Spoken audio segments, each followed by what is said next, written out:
4 against 1 seemed like laughably easy odds until they discovered what was hidden beneath the old man's sleeves, and more importantly, what kind of training lay dormant behind his tired eyes.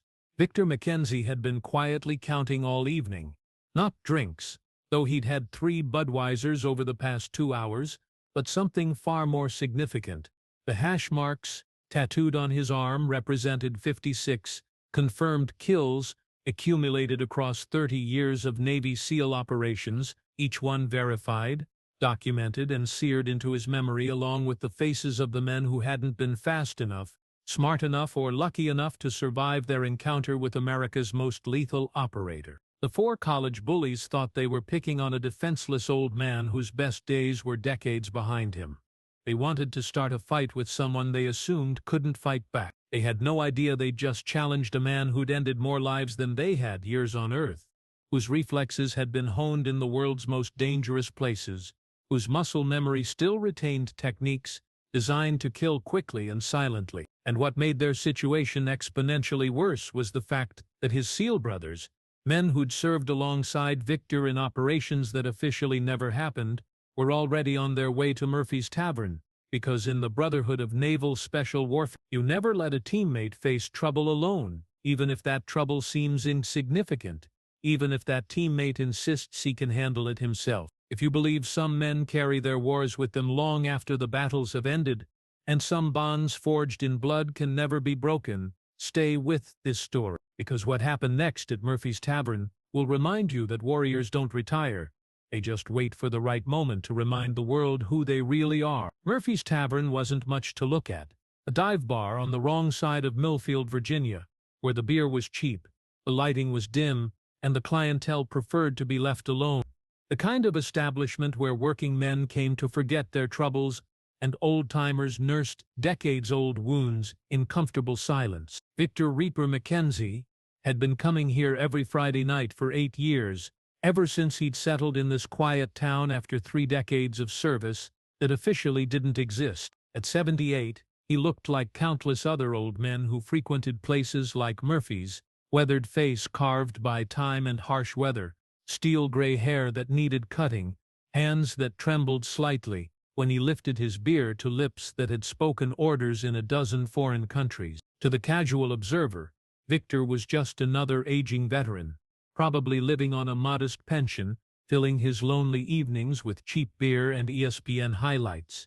They saw the careful way he moved, favoring his left leg where shrapnel had torn through muscle and bone in Somalia. They noticed how he always chose the same corner booth back to the wall, facing the door, but they assumed it was just the paranoia of old age, rather than the ingrained tactical awareness of a man who'd spent 30 years in the world's most dangerous places. But appearances, as Victor had learned during 3 decades in naval special warfare, were often the most dangerous deceptions. Tonight was supposed to be like any other Friday. Victor sat in his usual corner booth nursing his 3rd Budweiser, watching ESPN on the bar's single television, while trying not to think about the ghosts that followed him everywhere.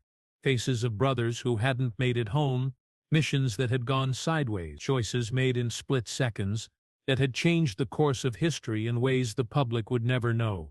The arthritis in his joints ached with the approaching storm, a reminder that even legends grew old, even weapons eventually wore down. His left shoulder, dislocated by an explosion in Panama in 1989, sent sharp reminders up his neck every time the barometric pressure dropped. The hearing aid in his right ear, consequence of too many firefights in enclosed spaces, buzzed faintly as it struggled to filter the bar's ambient noise. That's when the college kids walked in, bringing with them the kind of loud, aggressive energy that immediately changed the atmosphere of the quiet tavern. There were 4 of them, clearly overserved already from whatever upscale establishment they'd visited before slumming it at Murphy. The leader was Brad Hutchinson, a junior at the local state college and son of one of the county's most prominent defense attorneys, the kind of kid who'd been bailed out of trouble his entire life and had never faced real consequences for his actions. His 3 friends, Tyler Morrison, Mason Webb, and Jake Collins, followed his lead like disciples trailing a prophet, eager to participate in whatever cruelty their alpha decided to unleash upon the world. They commandeered the pool table with the entitled assumption that everything in their vicinity belonged to them, their voices growing progressively louder with each game, their behavior increasingly obnoxious as the alcohol continued to flow through their privileged veins. Jimmy Rodriguez, the bartender who'd been working at Murphy's for 15 years, watched them with the wary expression of a man who'd seen this exact script play out too many times before. Young men with too much money and too little sense, looking for someone weaker to dominate in order to prove their worth to each other. Victor tried to ignore them, focusing on his beer and the sports highlights flickering on the television screen. He'd learned long ago that the best way to avoid trouble was to make yourself invisible, to blend into the background until the predators moved on to easier prey. It was a survival skill he'd mastered in hostile territories around the world, and it had served him well in civilian life. But invisibility, as Victor was about to remember, was a double-edged sword. Victor looked up slowly, meeting Brad's eyes with calm authority. "I'm not bothering anyone, just drinking my beer." Brad's friends snickered, sensing weakness. "This is our spot," Tyler chimed in. "We come here every Friday. You don't belong here." Victor took another sip. "I've been coming here longer than you boys have been legal to drink. There's room for everyone." "Look at this pathetic old bastard," Mason laughed. "Probably fought in Vietnam and lost, just like all the rest of them." Victor smiled unexpectedly. "You know what, boys? You're absolutely right. I am old. These hands do shake sometimes. And you're what, 22? At your age I was jumping out of helicopters into enemy territory." He took another sip, surprisingly relaxed. "Tell you what, since you seem interested in my military service, how about I share a story? There was this time in Somalia, 1993. You boys probably saw the movie Black Hawk Down." Brad rolled his eyes. "Here we go. Another old soldier living in the past." "Oh, I'm very much living in the present," Victor replied mildly. "My team leader looks at me and says, 'Reaper, we need an exit strategy.'" "Reaper?" Mason snorted. "What kind of stupid nickname is that?" Victor's smile didn't waver. "Well, son, they didn't call me that because I was good at harvesting wheat. I had this talent for making problems disappear. Quietly. Efficiently." "Bullshit," Tyler said loudly. "You're just some old drunk making up stories." Victor chuckled. "Cook, you s— Well, I suppose I did heat things up for the enemy. And mechanic, sure. I was good at taking apart complex problems." "Look at this pathetic old fool," Brad said louder, making jokes instead of facing reality. "You're nobody now, old man, just another forgotten relic." Victor stood up slowly. Even at 78 he was still imposing. "See, boys, there's something about men like me. We don't pick fights. We don't start trouble. But when trouble finds us, we finish it." Brad's face flushed with anger. The old man was making him look weak. "Finish it? You can barely stand up straight. What are you gonna finish?" "Hopefully just this conversation," Victor said quietly. "Why don't you boys head home before someone gets hurt?" But Brad shoved Victor hard, sending him staggering into his booth. "Nobody tells us what to do, especially not some washed-up old veteran." Victor's demeanor shifted. "Son, you just made your first serious mistake. I suggest it be your last." Brad swung at Victor. Victor caught the punch effortlessly, his reflexes still sharp. Brad's wrist was trapped in Victor's surprisingly strong grip. "Let go of me," Brad demanded. "In a moment. But first, let me show you boys something." Victor rolled up his sleeve, revealing his tattoo. The Navy SEAL trident was clearly visible, but what made them stare were the hash marks surrounding it. Row upon row of small, precise markings. 56 confirmed kills, Victor said conversationally, still holding Brad's wrist. 30 years of service. Each mark represents someone who thought they were tougher than they actually were. He released Brad suddenly, causing him to stumble backward. "Now, you boys can leave quietly, and we'll pretend this was a misunderstanding. Or you can continue and learn why they called me Reaper." Tyler was backing toward the door. Mason looked like he wanted to follow. The revelation and that number, 56, had sobered them. But Brad, drunk on alcohol and humiliation, made the worst decision of his life. I don't care if you killed 1,000 people. That was 50 years ago. You're just a broken-down old man now. He gestured to his friends. 4 against 1. Boys, you're about to learn a very expensive lesson. That's when they jumped him. The attack came from 3 directions simultaneously, Tyler and Mason grabbing Victor's arms while Jake moved in to hold his legs. Brad, meanwhile, drew back his fist for what he thought would be a knockout blow to the old man's jaw. It should have worked. 4 young men in their physical prime against one 78-year-old retiree should have been no contest at all. But Victor McKenzie hadn't survived 30 years in naval special warfare by fighting fair or following conventional rules of engagement. That's when Victor's phone buzzed. He pulled out an old flip phone, the kind that suggested either poverty or a deliberate choice to avoid modern surveillance. The caller ID showed simply, Hammer. "Excuse me," Victor said politely, answering the call. "This is Reaper." The conversation was brief, conducted in military shorthand that the college boys couldn't follow. Victor listened more than he spoke, occasionally grunting acknowledgement or providing brief tactical updates in language that sounded like code. "Roger that," Victor said finally. "ETA 15 minutes. Understood." He closed the phone and looked at the 4 young men who were still surrounding his table, though their formation had become less aggressive and more uncertain during the brief conversation. "Gentlemen," Victor said, finishing the last of his beer, "you have about 15 minutes to rethink your life choices.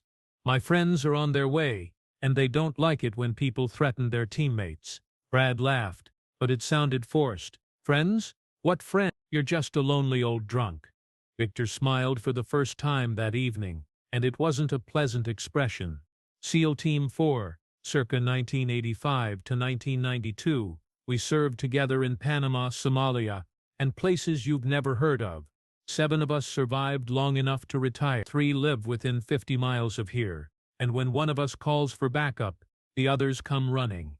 He stood up slowly, his movement careful but not weak. At 78, Victor was still 6 feet tall, and despite his age, there was something about the way he carried himself that suggested coiled violence held in check by discipline.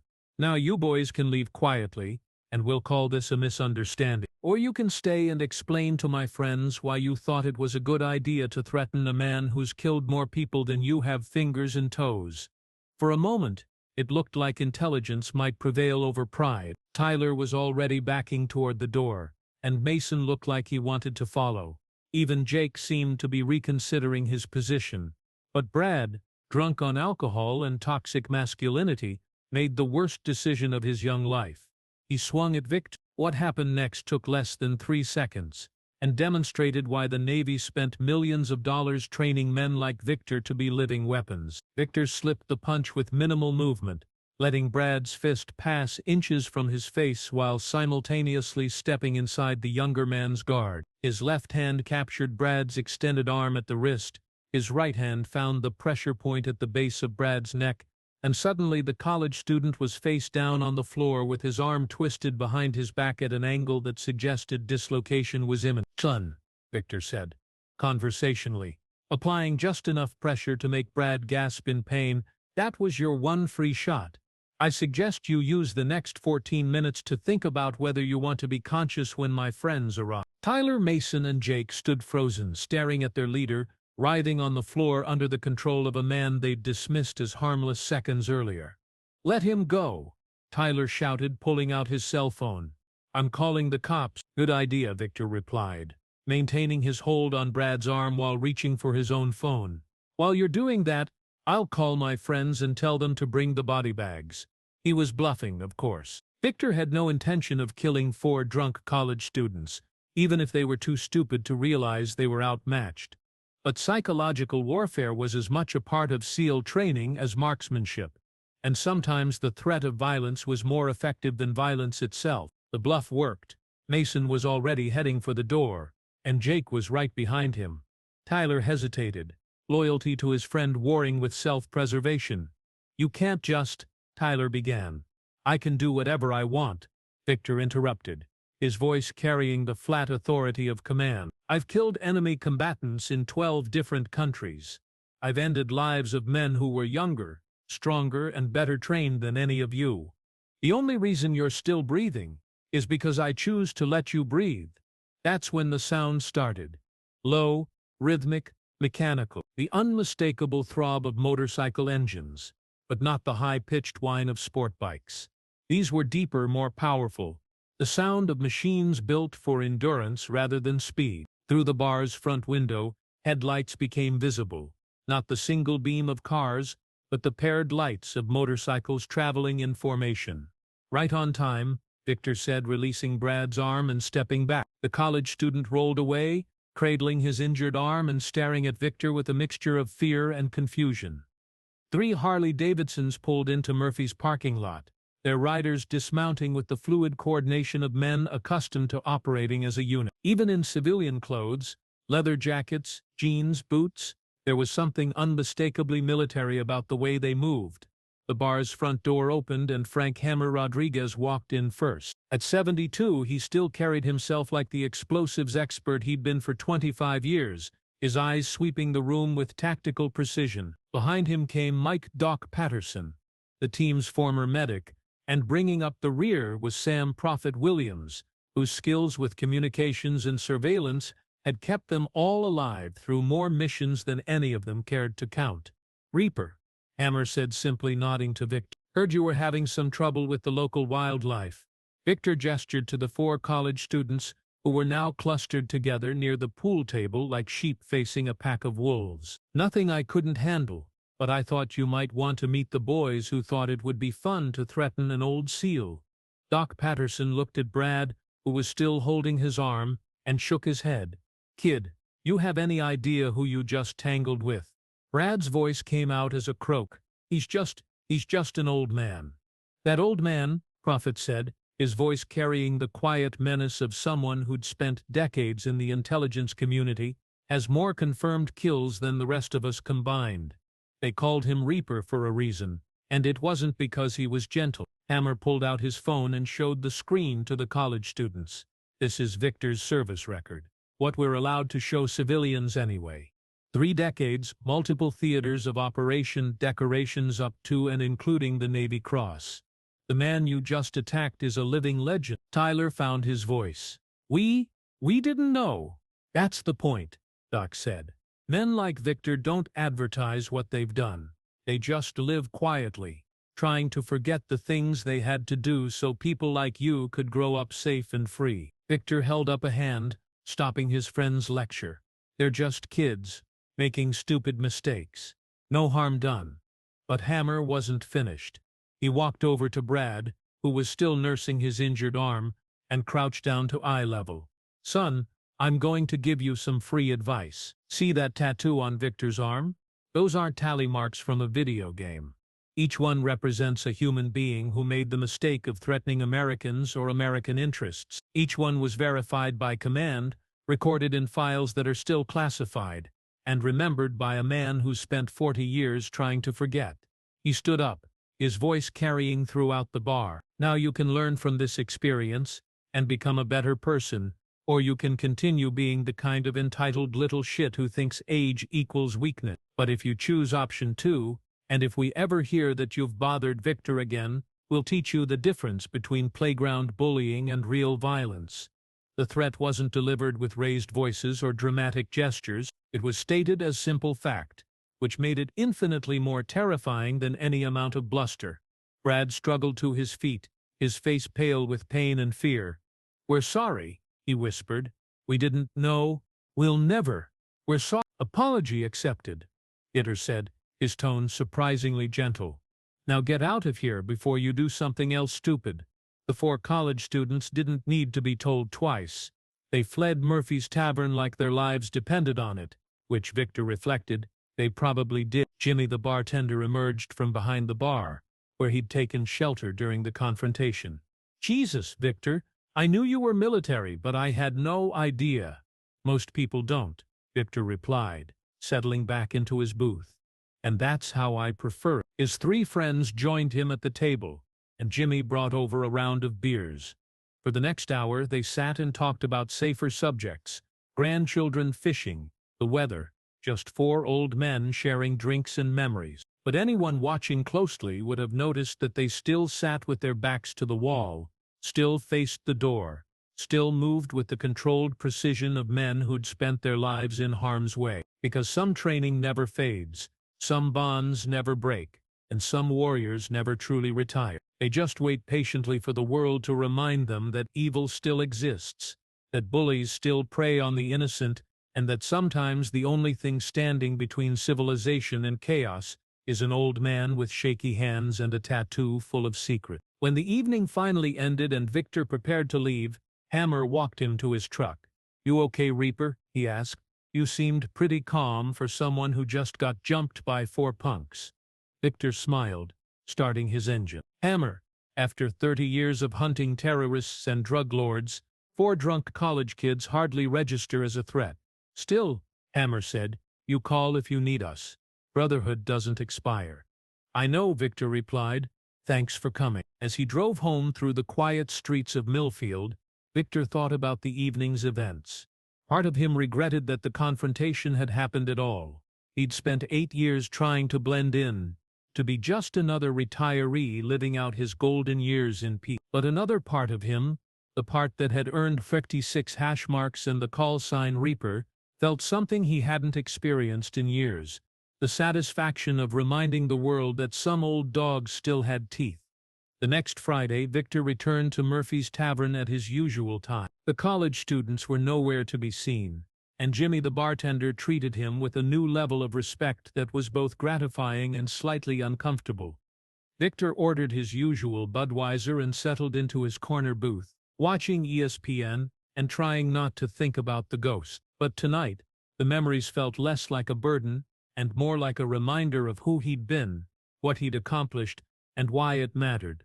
Because in a world that often forgot its heroes, sometimes it took a bar fight to remind everyone that warriors don't disappear when they retire. They just wait patiently for the moment when their skills are needed again, when their presence makes the difference between justice and chaos, when their experience transforms them from victim to protector. If you believe some men carry their strength inside them where it can't be seen until the moment it's needed, and that real power doesn't announce itself, it just acts, hit that like button and type Reaper in the comments. Subscribe to Navy SEAL Chronicles for more stories of quiet heroes whose pasts catch up with those foolish enough to underestimate them. Because the most dangerous opponents are the ones you never see coming, and the most valuable allies are the ones who look like they couldn't hurt a fly.